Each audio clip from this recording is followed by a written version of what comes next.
রাধে রাধে বন্ধুরা, শুভ সন্ধ্যা। আশা করি তোমরা সবাই ভালো আছো। আমি চলে এসেছি আমার জীবন কথাতে নতুন আরেকটি কবিতা নিয়ে। কবিতাটির নাম হলো আমার মা। ভালো লাগলে অবশ্যই লাইক কমেন্ট শেয়ার করে চ্যানেলটিকে সাবস্ক্রাইব করে দেবে আর পাশে থাকবে। তো চলো বেশি কথা না বলে শুরু করছি। আমার মা।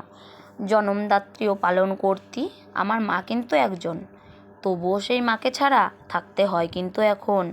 তার ব্যাপারে যদি কোনো কথা বলতে যাই তবে তার প্রশংসার কিন্তু কোনো শেষ নাই। নিজের মা বলে বলছি এমনটা কিন্তু নয়, কিছু কিছু মায়ের ক্ষেত্রে ব্যতিক্রমটাও তো হয়। নিজে মা না হলে কিন্তু মায়ের জ্বালাটাও বুঝতাম না।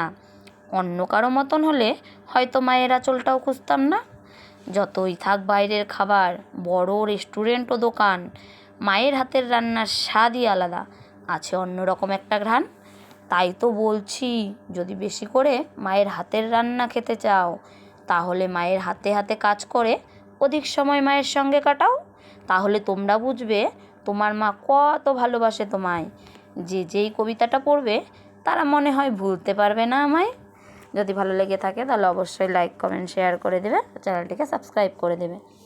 তো নমস্কার, আমি বুলটি বলছি। আর এটা ছিল একটা রাস পূর্ণিমার দিনের ভিডিও। তো রাস পূর্ণিমাতে আমরা সবাই আর কি মোমবাতি, ধূপকাঠি, ঘিয়ের প্রদীপ টদীপ জ্বালিয়েছিলাম, ওগুলোরই একটা ভিডিও করেছি।